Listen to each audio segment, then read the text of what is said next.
বর্তমান সমাজের মানুষ কতটা নিকৃষ্ট হতে পারে আপনি একটু চিন্তা করে দেখেন তো।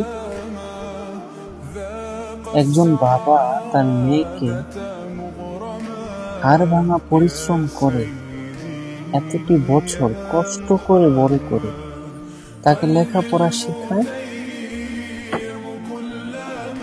এত কষ্ট করার পরও যখন তার মেয়েকে বিয়ে করার জন্য প্রস্তুত করে তখন তার কত টাকা পয়সা খরচ হয়।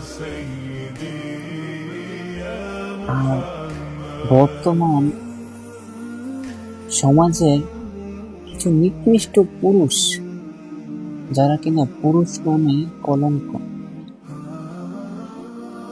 আর আমার এই কথাটা বলার কারণ হচ্ছে যে